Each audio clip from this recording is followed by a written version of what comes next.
Waalaikumsalam warahmatullahi wabarakatuh. Hari ini kita akan mempelajari tentang iman kepada hari akhir. Iman kepada hari akhir itu termasuk iman yang nomor berapa? Berapa? Yang kelima, iman kepada hari akhir itu termasuk iman yang nomor 5. Nah, iman kepada hari akhir itu maksudnya meyakini bahwa seluruh alam beserta isinya, tumbuhan, hewan, termasuk kita manusia, itu akan mengalami kehancuran, akan mati. Nah, hari akhir itu ditandai dengan ditiupnya trompet malaikat Israfil. Nah, dijelaskan bahwa pada hari kiamat itu daratan, lautan, terus benda-benda yang ada di langit itu akan hancur, gunung-gunung meletus, kemudian lautan itu akan menumpahkan seluruh isinya ke daratan, kemudian itu planet, bulan itu akan saling bertabrakan.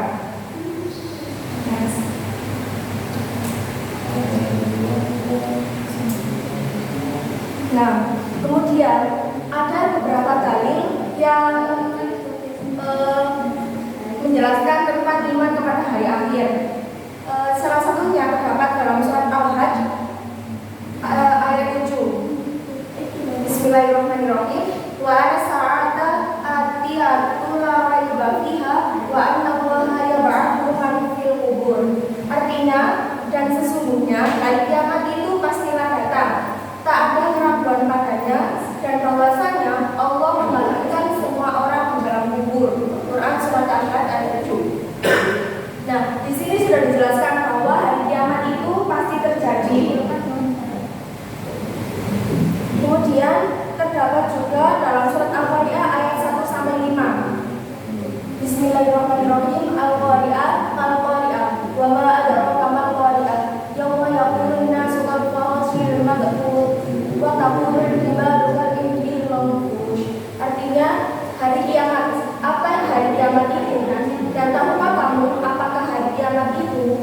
Pada hari itu manusia seperti laron yang berterbangan, dan gunung-gunung seperti bulu-bulu yang dihambur-hamburkan. Nah, sudah dijelaskan bagaimana keadaan seluruh alam ketika hari kiamat nanti.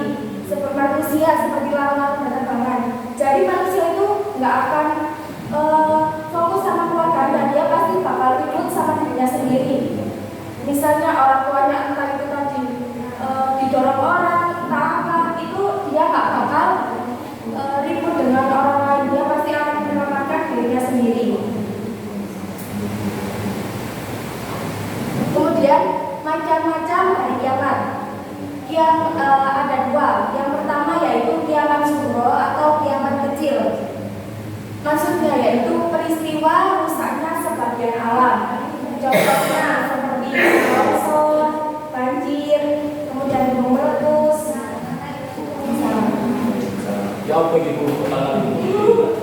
Kemudian yang kedua ada kiamat kubra atau kiamat besar, yaitu rusaknya seluruh alam semesta beserta isinya.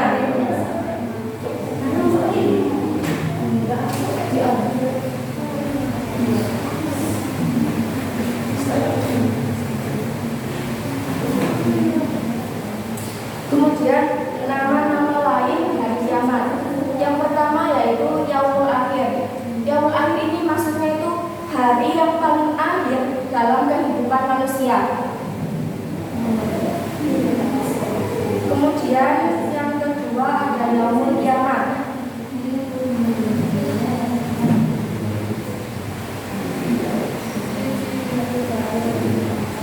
Yaumul Kiamat ini yaitu maksudnya hari dibangkitkannya manusia dari alam kubur untuk mempertanggungjawabkan semua amal perbuatan semasa mereka hidup di dunia.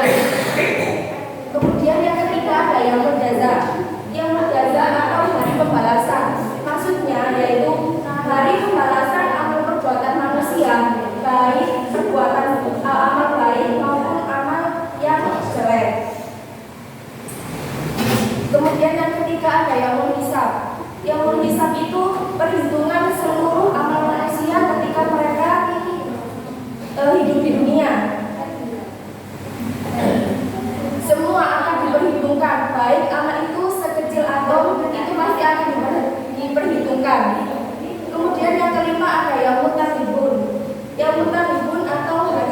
kerugian. Hari kerugian ini maksudnya yaitu hari di mana manusia yang melakukan amal perbuatan jelek ketika di dunia itu akan mengalami kerugian ketika hari kiamat nanti. Kemudian yang keenam ada yaumul hasyr atau hari penyesalan. Maksudnya yaitu manusia akan mengalami penyesalan dengan nasibnya karena mereka selama hidup di dunia itu melakukan amal yang jelek. Kemudian yang ketujuh ada yaumul fasl atau hari keputusan.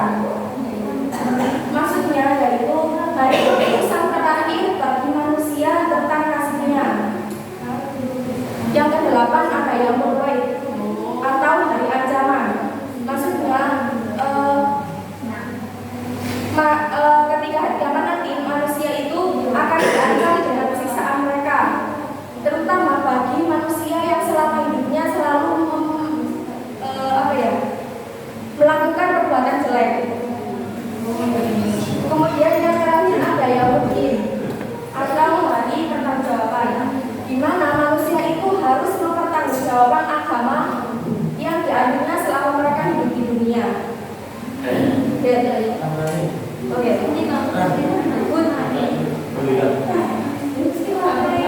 Nah, kemudian ada proses terjadinya kehidupan di alam akhirat.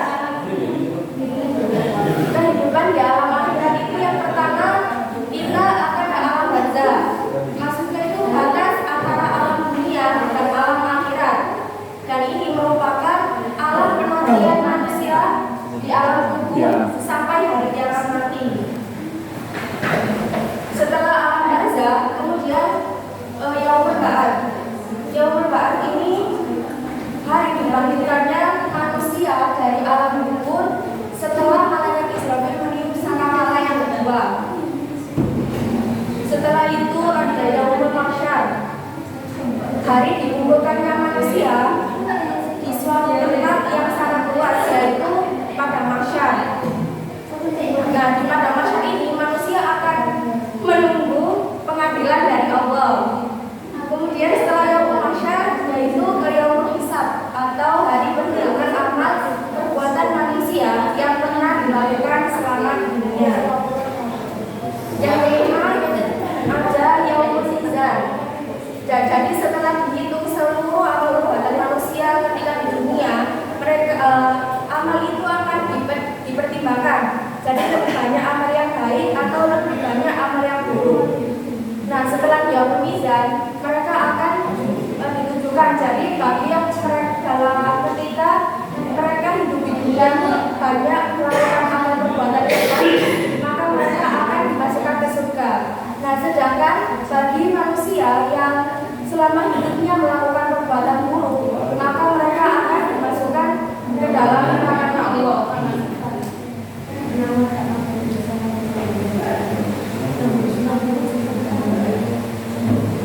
Nah, kemudian ada tanda-tanda terjadinya kiamat. Tanda-tanda terjadinya kiamat itu ada dua, jadi dibedakan menjadi dua.